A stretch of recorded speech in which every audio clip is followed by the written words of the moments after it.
Morning student, myself is Ravi Ranjan. Student, हम लोग class 10th की हिस्ट्री पढ़ रहे हैं, जिसमें हम लोग चैप्टर 2 को स्टार्ट किया था, nationalism in India. Last class में हम लोगों ने देखा था किस तरह से इंडिया में नेशनलिज्म का डेवलपमेंट हुआ।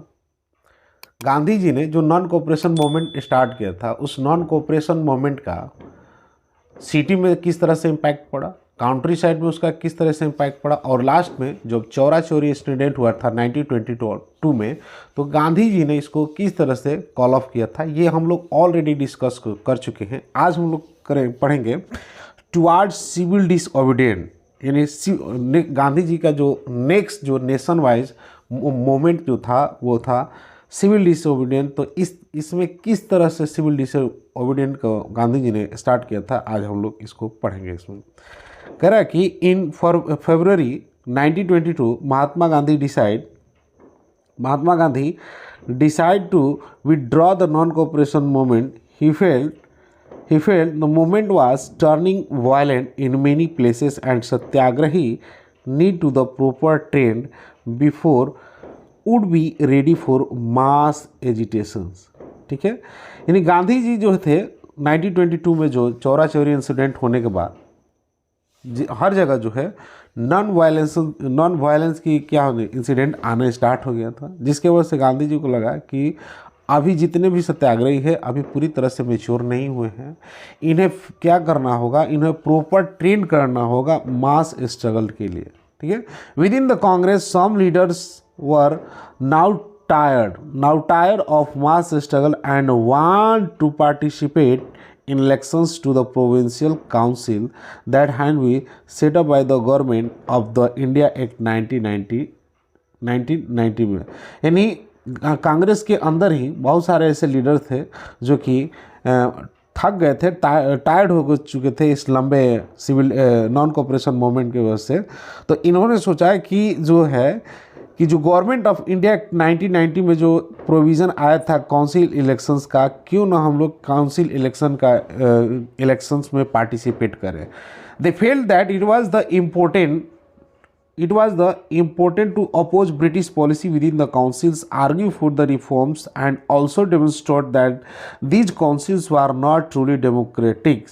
यानी इन्होंने महसूस किया कि ये हम लोग जो है इसके अंदर जाएंगे, काउंसिल्स के अंदर जाएंगे और ब्रिटिश पॉलिसी को क्या करें, पॉलिसी को काउंसिल के अंदर क्या करेंगे, उसको अपोज करेंगे, उसमें सुधार कराएंगे और ये हम बताएंगे कि ये जो काउंसिल्स है वो क्या है, वो एक डेमोक्रेटिक के फॉर्म में काम नहीं करेंगे।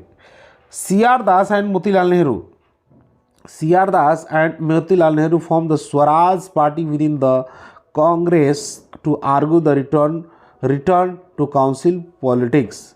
गांधी क्या बोलते हैं कि इंडियन नेशनल कांग्रेस के अंदर ही C.R. दास और मोतीलाल नेहरू ने स्वराज पार्टी का गठन किया, फॉर्मेशंस किया, और इनका आर्गू था कि हम लोग क्या करेंगे, काउंसिल पॉलिटिक्स के अंदर रिटर्न करेंगे। But younger leader like Jawaharlal Nehru and Subhash Chandra Bose praise for more radical mass agitation for full independence.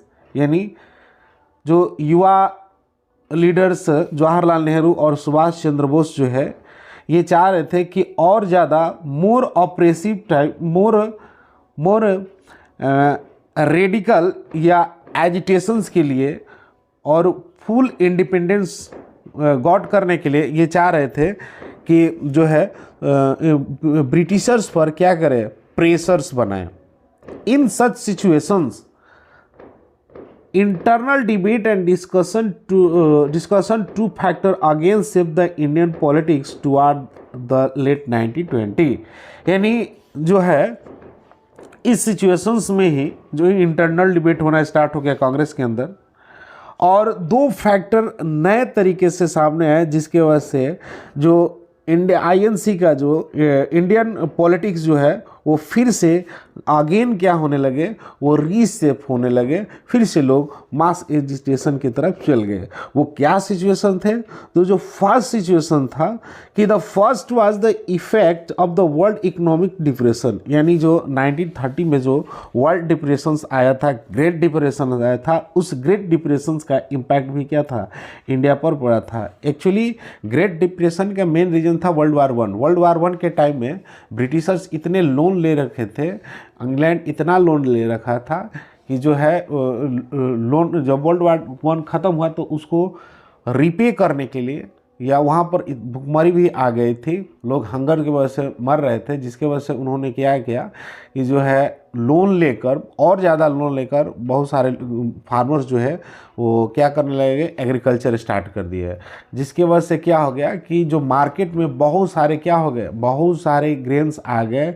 लोगों को प्रॉपर जितना वो लोन लिए थे उतना उस रेंज में उनको जो है मार्केट वैल्यू उनके ग्रेन्स का नहीं मिला था, जिसके वजह से ग्रेन्स क्या हो गए, ग्रेन्स रोटेड होने लगे और पूरे वर्ल्ड जो है एक ग्रेट डिप्रेशंस के अंदर आ गया था।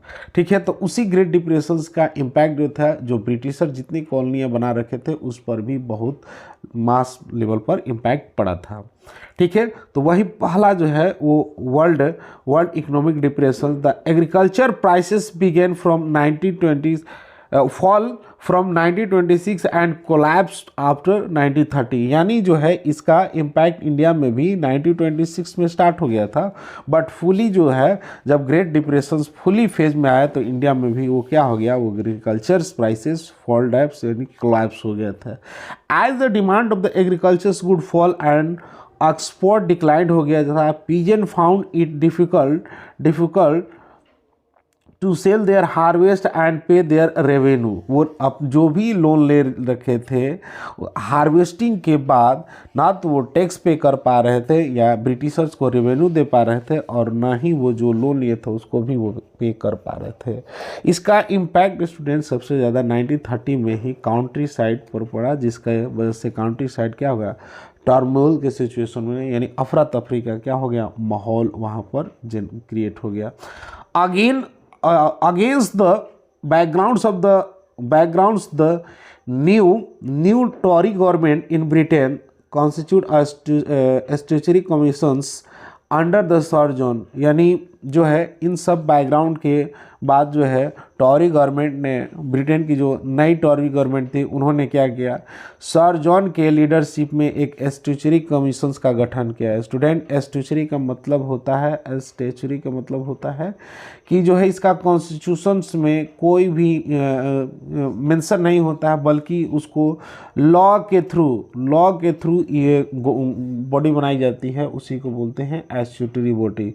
ये बॉडी जो है सर, ये जो मेनली जो है बनी थी किसके लिए, कि set up in response the nationalist movement of the commission was to look into the functionings of the council systems in India and suggest the change। यानी ये जो कमीशन मेनली बनाया गया था कि जो इंडिया में जो कॉन्स्टिट्यूशन सिस्टम्स है वो किस तरह से वर्क कर रहे हैं, क्या उसमें कमी है, और जो नेशनलिस्ट मूवमेंट के लोग जो है उनकी क्या डिमांड है, उसमें क्या चेंजेज है, इन सब बातों के लिए जो है सर जॉन कमीशंस की जो है टॉरी गवर्नमेंट जो है इसको एस्टेब्लिश किया था, फॉर्मेशन किया था। ठीक है, the problem was that the commission did not have the single Indian members, they were all Britishers. But इसमें प्रॉब्लम्स क्या थे इस कमीशन में, कि जितने भी 7 मेंबर थे वो सारे के सारे जो थे कौन थे, ब्रिटिशर्स थे। दैट्स वाई इस कमीशन को वाइट कमीशन भी बोला जाता, और यही रीज़न था कि ये लोग अपोज कर रहे थे साइमन कमीशन को। क्यों? क्योंकि इनका फेथ था, इनका बिलीव था कि अगर सारे के सारे ब्रिटिशर्स ही रहेंगे तो हमारे डिमांड को कैसे सुन पाएंगे, जब तक से कोई इंडियन नहीं होंगे तब तक से फेयर जस्टिस नहीं हो पाएगा। ठीक है, when the commission arrived in India 1928, it was argued that the slogan "Go back, Simon," यानी greeted with the greeted the slogan go back Simon. यानी जब कमीशन साइमन कमीशन इंडिया में पहुंचता है तो लोगों ने गो बैक साइमन कमीशन के साथ क्या किया, उनका वेलकम किया साइमन कमीशन का। ठीक है, करा all parties including the Congress and the Muslim leagues participated to the demonstrate. यानी ये जो डेमोन्स्ट्रेट हो रहे थे साइमन को लेकर, गो बैक साइमन के लिए जो स्लोगन लगाए जा रहे थे, इसमें के सारे जो है, चाहे वो इंडियन नेशनल कांग्रेस हो या मुस्लिम लीग, सब ने इसमें क्या हो, यूनाइट होकर जो है इसमें स्लोगन्स कर रहे थे। ठीक है, in an effort to within the in an effort to win them over the Viceroy Lord Irwin announced October 1920 a vague offer of Dominion state for Indian is an unspecified futures। यानी जो है जब इसमें बहुत ज़्यादा टर्मली हो गए थे काउंटी साइड या सिटी में, तो इन सब बातों से जो है अफरा तफरी में ही जो 1929 में जो है कि इरविन जो कि उस समय के इंडिया के वायसराय थे, उन्होंने क्या किया, उन्होंने एक निर्णय लिया कि हम इंडिया को अब क्या देंगे, डोमिनियन स्टेट देंगे, जिसमें कोई भी अनस्पेसिफाइड उसका कोई भी फ्यूचर नहीं बताया गया था। ठीक है, and the round conference to discuss a future constitutions. और उन्होंने ये भी डिसाइड किया कि राउंड कॉन्फ्रेंस में ही जो अनस्पेसिफाइड फ्यूचर है इंडिया का, वहीं पर हम लोग क्या करेंगे, इसके फ्यूचर को लेकर भी, कॉन्स्टिट्यूशंस के फ्यूचर को लेकर क्या करेंगे, डिस्कस करेंगे। This did not satisfy the Congress leader. और इस डोमिनियन स्टेट्स को लेकर जो है इंडियन कांग्रेस लीडर्स जो है वो सेटिस्फाई नहीं हुए थे। The radical with in the Congress lead by, जिसको लीड कौन कर रहे थे, the lead by Jawaharlal Nehru and Subhash Chandra Bose become more assertives. यानी वो क्या हो गए, इस पर अडिग हो गए कि नहीं, हमें डोमिनियन नहीं चाहिए, हमें क्या चाहिए, हमको फुली इंडिपेंडेंस चाहिए। ठीक है, कह रहा है कि नेक्स्ट पॉइंट कि the liberals and the moderate the liberals and moderate who are proposing constitutional system within the framework British dominion. यानी कांग्रेस के अंदर ही कुछ लिबरल्स और मॉडरेट लीडर्स थे, वो चाह रहे थे कि जो ये डोमिनियन स्टेट दे रहे हैं उसको हम लोग मान लें और उसमें क्या करें, उसी के अंदर कुछ क्या करें, सुधार कराएं। Gradually loss their influence. और ऐसे जो लिबरल और मॉडरेट लीडर्स थे वो उनकी इन्फ्लुएंस पार्टी के अंदर यानी आईएनसी के अंदर क्या होती गई, लॉस करती गई। December 1920 under the president of Jawaharlal Nehru the Lahore Congress formulize the demands of the Purna Swaraj full independence of India. यानी दिसंबर 1929 में जब इंडियन नेशनल कांग्रेस का सेशंस होता है, कहाँ पर, लाहौर में, लाहौर में, तो उसकी प्रेसिडेंसी कौन कर रहे थे, जवाहरलाल नेहरू कर रहे थे। उन्होंने डिमांड किया कि हमें अब क्या चाहिए, पूर्ण स्वराज चाहिए। ये जो है ये स्टूडेंट जो है मेनली रावी रिवर्स के यहाँ पर हो रहा था। और इसी रिवर्स में इट वाज द डिक्लेयर, इसी रिवर्स के बैंक में it was the declare that 26 January 1923 would be celebrate the Indian Independence Day when the peoples were take the place and struggle for the complete independence। यानी यह इसी Ravi river के bank पर नेहरू जी और जितने भी आईएनसी के लीडर्स थे उन्होंने डिसाइड किया कि अगले साल यानी 26 जनवरी 1930 को हम लोग क्या करेंगे, इंडिपेंडेंस डे को सेलिब्रेट करेंगे। और यहाँ पर क्या करेंगे, हम लोग शपथ, जब क्या हो जाए इंडिपेंडेंट कंप्लीट हो जाएगा तो हम लोग अपने स्ट्रगल के लेकर क्या लेंगे, शपथ लेंगे। But the celebration attract very little attention. ये जो सेलिब्रेशन था कुछ ही अटेंशन गेन पाया था। That's why so the Mahatma Gandhi had to find a way related the abstractive idea of freedoms to more concentrated issue of every day life. इस वजह से गांधी जी ने सोचा कि ऐसा कोई हम लोग क्या करेंगे, सॉलिड जो है कॉन्क्रीट इशू लोगों का फाइंड आउट करेंगे, जिससे ज़्यादा से ज़्यादा लोग क्या हो, ज़्यादा से ज़्यादा लोग यूनाइट हो और ब्रिटिशर्स पर हम लोग क्या करें, इंडिपेंडेंस को लेकर दबाव डालें। ठीक है, the salt March, next topic है साल्ट मार्च। और वो जो है सॉलिड इशू के लिए जो बात कर रहे थे गांधी जी ने, उसको स्टार्ट किया साल्ट मार्च के फॉर्म में। Correct, the salt march and the civil disobedient movement. Mahatma Gandhi found in salt powerful symbol that could unite the nations. इन्होंने फाइंड आउट किया कि साल्ट जो है ये सबसे इम्पोर्टेंट इशू है जो क्या कर सकता है, पूरे इंडिया को यूनाइट कर सकता है। क्यों? क्योंकि साल्ट जो है ऐसा कॉमन थिंग्स है जो एवरी पर्सन क्या करता है, इसको यूटिलाइज करता है। On 31 January 1930, he sent a letter to Viceroy Irwin stating 11 demand. Stating 11 demand. Some of these were the general interest. यानी 31 जनवरी 1930 को उन्होंने वायसराय इरविन को क्या लिखा, एक लेटर लिखा जिसमें उन्होंने 11 डिमांड को रखा था। कुछ डिमांड जो थे वो जनरल थे, अदर वर स्पेसिफिक डिमांड थे ऑफ द डिफरेंट क्लास के लिए, फॉर द इंडस्ट्रीज़ के लिए कुछ थे, पीजेंट के लिए ये था। यानी कहने का मतलब क्या था कि ये जो डिमांड थे वो सभी के लिए ये डिमांड जो था 11 डिमांड में सबको इंक्लूड किए थे, किसी न किसी के वो उन्होंने उसमें सबके बातों को उस डिमांड के अंदर में रखा था। ठीक है, the idea was to make the demand wide ranging so that all classes with in the Indian society could identify with them and everyone could brought together in a united campaign। यानी जो इसमें demand ऐसे बनाए गए थे, ऐसे range में, wide range में बनाए गए थे जिसमें ऑल क्लास को, चाहे वो इंडिया के कोई भी सोसाइटी क्यों ना हो, उन सबको ध्यान में रखते हुए बनाया गया था, ताकि सब लोग अपने आप को उसमें आइडेंटिफाई कर ले और एक साथ मिलकर यूनाइट होकर इन ब्रिटिशर्स के सामने हम लोग क्या करें, कंपेन करेंगे। The most staring of all was the demand to abolish the salt tax। और सबसे जो कॉमन थिंग्स था वो जो था साल्ट का demand. Salt was the something the consumed by rich and poor alike। चाहे साल्ट ऐसा मटेरियल था जिसमें कि चाहे वो रिचर्स हो चाहे पुअर्स हो, सब उसको क्या करते हैं, यूटिलाइज करते हैं। एंड वाज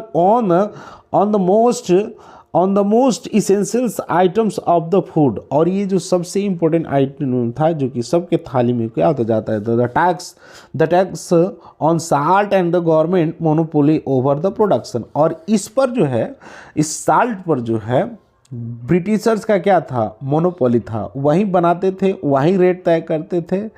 इसलिए गांधी जी ने क्या किया, डिक्लेयर किया कि revelled most oppressive face of the British rules. हम लोग क्या करेंगे कि इस ब्रिटिशर्स के नमक कर और उसके प्रोडक्शन को लेकर गांधी जी ने कहा कि इस ब्रिटिश शासन के जो ऑपरेसिव नेचर है हम लोग क्या करेंगे, उसको सामना करेंगे, उसको ख़त्म करवाएंगे। ठीक है, Mahatma Gandhi letter was in a way of ultimate. और वो जो लेटर इस तरह से बनाए थे कि एक तरह से ब्रिटिशर्स के सामने वो क्या था, अल्टीमेट भी उन्होंने दे रखा था कि अगर आप 11 मार्च तक हमारी डिमांड को फुलफिल नहीं करते हैं तो कांग्रेस क्या कर सकती है, सिविल डिसओबीडिएंट कैंपेन को लॉन्च कर सकती है।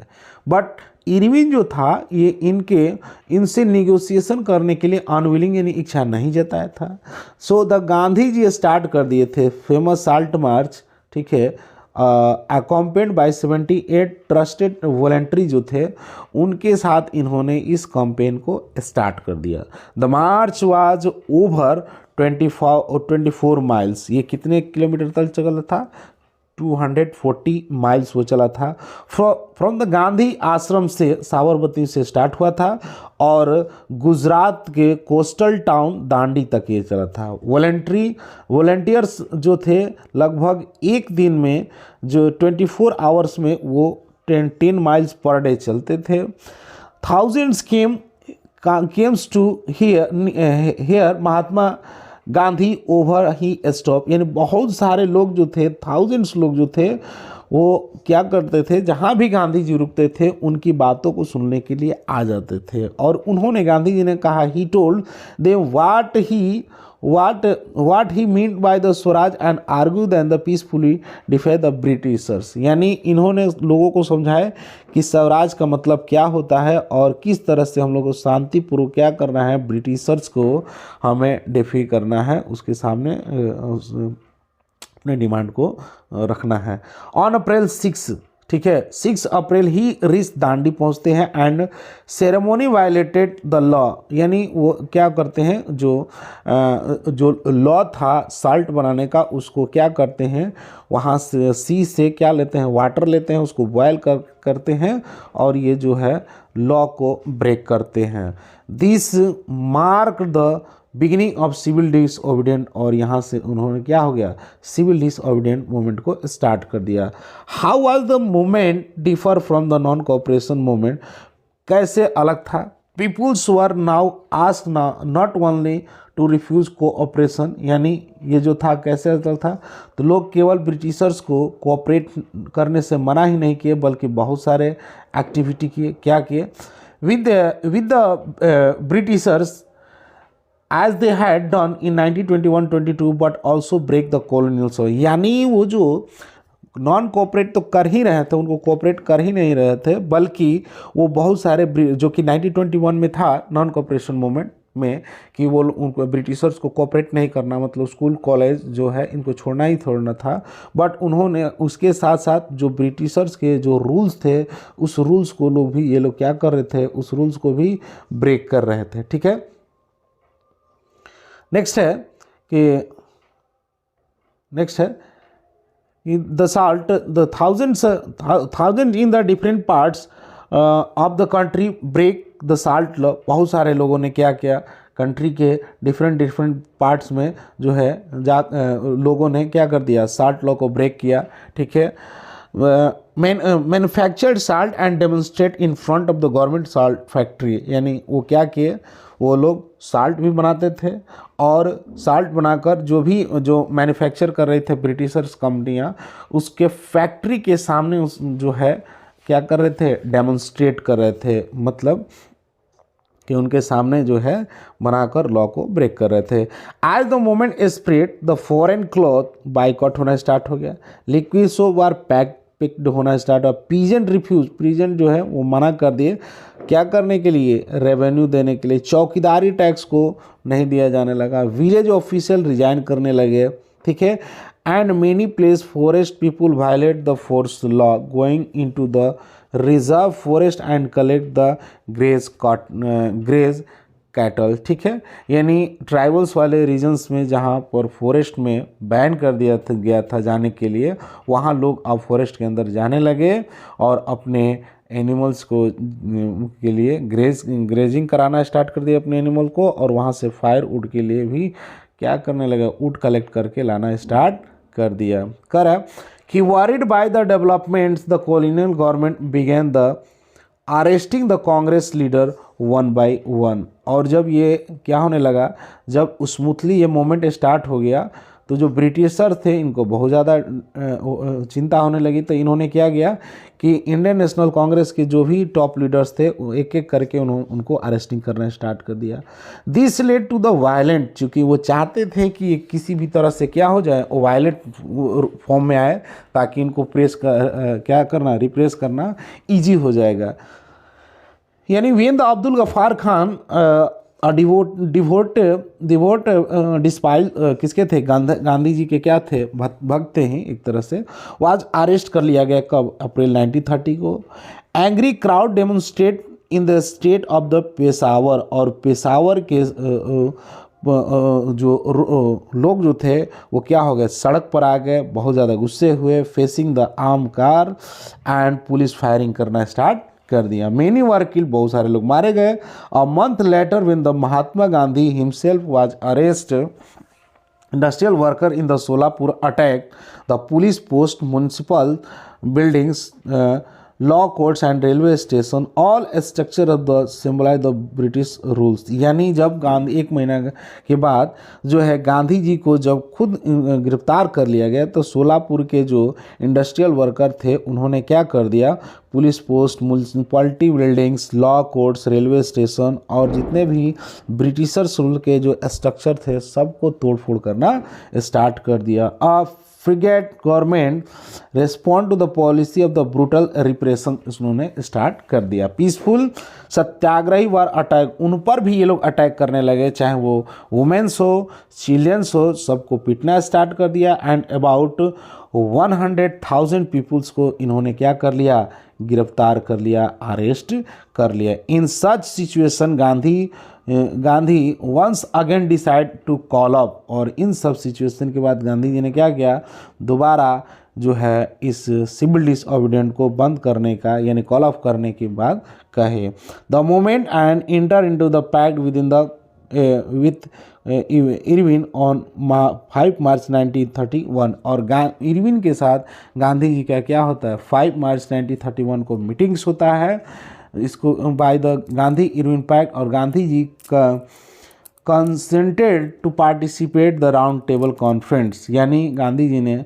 इरविन से कहा कि हम जो है क्या करेंगे, राउंड टेबल कॉन्फ्रेंस में क्या करेंगे, राउंड टेबल कॉन्फ्रेंस में हम लोग जाएंगे।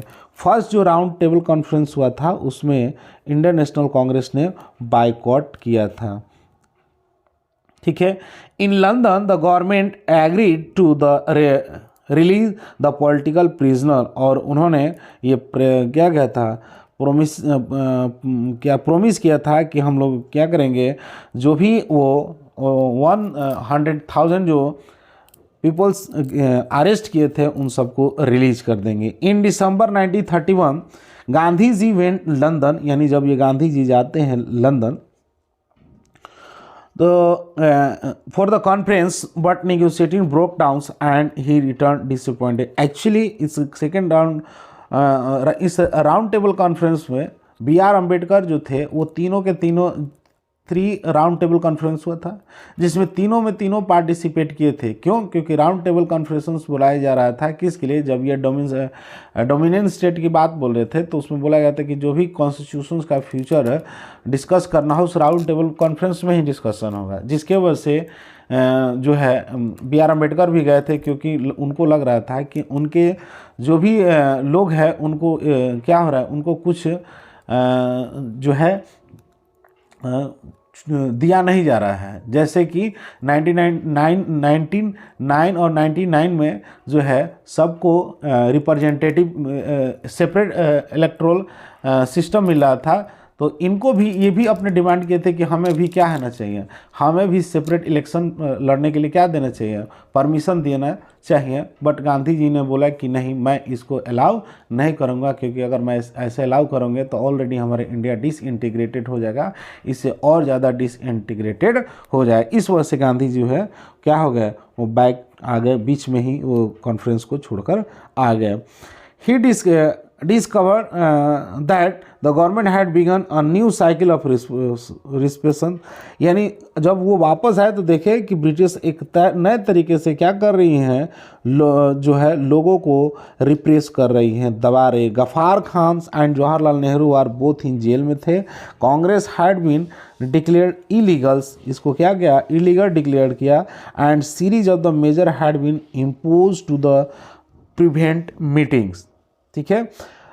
Demonstrations and boycott with great apprehensions Mahatma Gandhi relaunch, उन्होंने स्टार्ट किया सिविल डिसओबीडियंट, बट ये ज़्यादा दिन तक मूवमेंट कंटिन्यू नहीं रहा। By 1934 lost its moment. अब अगला टॉपिक में हम लोग पढ़ना है कि एक्चुअली ये क्या हुआ, ऐसा इंसिडेंट जिसके वजह से ये मूवमेंट ज़्यादा दिन तक नहीं चल पाया था, ठीक है।